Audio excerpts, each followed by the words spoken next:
trabalho no âmbito noturno. Deixei de trabalhar, acaba o adicional. Tenho ganho adicional de insalubridade, é porque eu trabalho com agente nocivo. Recebi um EPI que elimina esse agente, acaba o adicional. Joia? E qual é o adicional de insalubridade? Depende da intensidade do agente. A perícia na insalubridade, doutores, ela é indispensável. Tem que ter perícia para o adicional de insalubridade.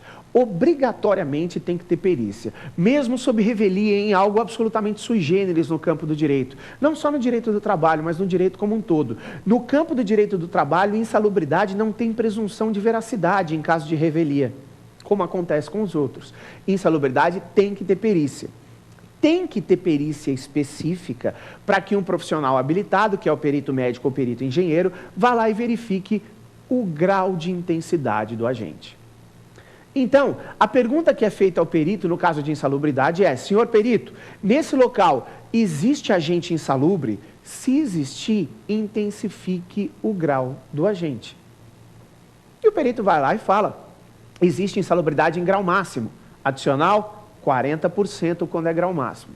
Mas ele pode falar: existe insalubridade em grau médio. Qual é o adicional? 20%. E ele pode falar também: existe insalubridade em grau mínimo.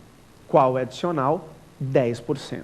Grau máximo, 40% é adicional de insalubridade. Grau médio, 20% e grau mínimo, 10%. Sobre o salário mínimo, como bem dispõe o artigo 192 da CLT. Joia? Quero lembrar vocês de um adicional que tem muita gente que fala que é parecido com insalubridade, mas vocês vão ver que não é não. Que é o adicional de periculosidade. Primeira coisa, insalubridade é para ambiente nocivo à saúde do empregado. E periculosidade? Risco à integridade física do empregado. O empregado que trabalha com risco à sua integridade física tem direito de receber o adicional de periculosidade. Pela CLT, só 2 tipos de empregados recebem o adicional de periculosidade. São aqueles que trabalham com explosivos e inflamáveis. Explosivos e inflamáveis. Esses 2 têm o direito de receber. Só que nós temos também uma lei, que é a Lei 7369 de 85. E essa Lei 7369 de 1985 também concede o adicional de periculosidade aos eletricitários. Legal, André? Qual é o adicional? O adicional de periculosidade é de 30% sobre o salário do empregado. 30% sobre o salário do empregado. É este o adicional de periculosidade. 30% sobre o salário do empregado. Ué, André, mas aí não independe mais do grau de intensidade? Não. Atenção. A perícia, assim como na insalubridade, também é indispensável na periculosidade. Do mesmo modo, aliás, quem faz a perícia é o mesmo perito. É o perito médico ou o perito engenheiro. O que acontece é que a pergunta para o perito aqui é diferente. Enquanto lá na insalubridade, como a gente estava falando, a pergunta é: senhor perito, intensifique o grau do agente naquele local. A pergunta na periculosidade é: senhor perito, neste local existe área de risco? Se existe, demarque. Demarque a área de risco. Porque todos que estão dentro da área de risco têm direito ao adicional de periculosidade. Vocês devem perceber que esses postos de gasolina que a gente costuma ver em estradas, que tem lojas de conveniência próxima, a loja de conveniência é sempre um pouco afastada das bombas de gasolina. Por que isso? Para o cara lá da loja de conveniência, o caixa lá, o garçom da loja de conveniência, também não recebeu adicional de periculosidade, porque ele sai da área de risco da bomba do combustível. Como o frentista tem direito, aquele cara lá, se tiver dentro do adicional dentro da área de risco, também recebe o adicional de periculosidade. Quero alertar vocês sobre mais um adicional para a gente finalizar, que é o chamado adicional de transferência. Esse adicional de transferência, doutores, ele está previsto no artigo 469 da CLT. Quero salientar algumas coisas importantes. Primeiro, qual é o adicional de transferência? O adicional de transferência é de 25%. André, é só transferir, por exemplo, você tem um escritório, você abre uma filial em outro bairro, transfere o empregado, ele tem direito já a 25% a mais no salário? Por um simples motivo ele não tem. Só é considerado transferência aquela que necessariamente resultar mudança de domicílio do empregado. Se tiver mudança de domicílio do empregado, ele tem direito ao adicional de transferência. Meu amigo, para sair da Zona Sul para a Zona Leste, você não precisa mudar de casa, então isso não é adicional de transferência. Tem mais uma coisa importante. O empregado não é obrigado a se transferir, não. Ele pode aceitar a transferência, mas se não aceitar, ele não pode ter sanção com isso. Aí você que é empregado vai chegar para mim e falar assim, André, pelo amor de Deus, bonito isso. Lindo. Aí o meu empregador chega para mim e fala o seguinte, olha, eu vou te transferir para minha filial no Rio de Janeiro, tá? Não, eu não quero ir. Você está falando que eu tenho esse direito. Tem, você tem esse direito. Tá, então eu não quero ir. Bom, se você não for, eu vou te mandar embora. E aí eu sou obrigado a ir. Sempre quando eu falo isso, eu sei que vem essa pergunta. E eu sei que na prática essa resposta existe razão. O que eu quero deixar claro é uma coisa. Presta atenção. Não pode o empregado ser sancionado por não ser transferido. Ele não pode ser penalizado por não aceitar uma transferência. Porque, doutores, exclusivamente, ele não é obrigado a se transferir, cara.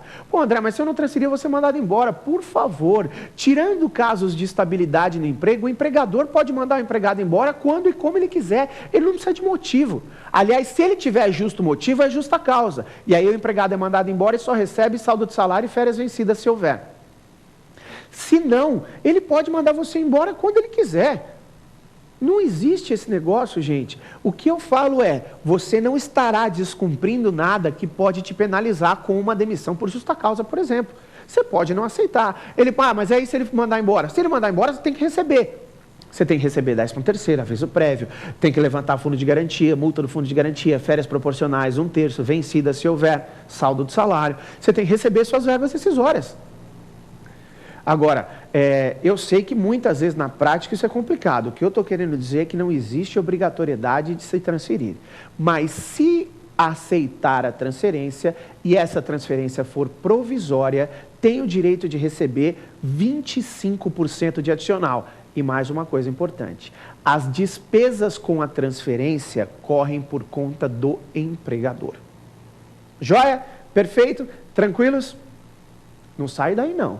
Porque eu sei que esse tema gera muita dúvida e eu sei que daqui a pouquinho eu vou estar respondendo para vocês as dúvidas pertinentes ao tema que foi falado aqui no primeiro bloco do nosso programa. E, portanto, daqui a pouquinho eu volto para a gente trazer o segundo bloco, que é o Pergunte ao Professor. Até já!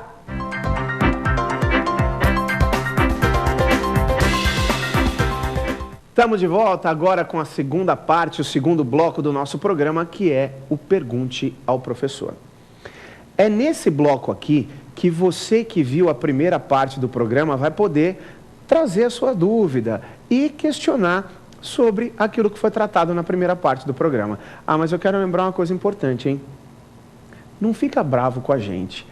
São muitas as dúvidas, então a gente faz uma seleção daquelas dúvidas, mas você aí que está me vendo e que não conseguiu enviar sua dúvida aqui para que fosse vinculada durante o programa, envie o seu e-mail para cá, é o provafinal@lfg.com.br. Eu vou repetir, provafinal@lfg.com.br.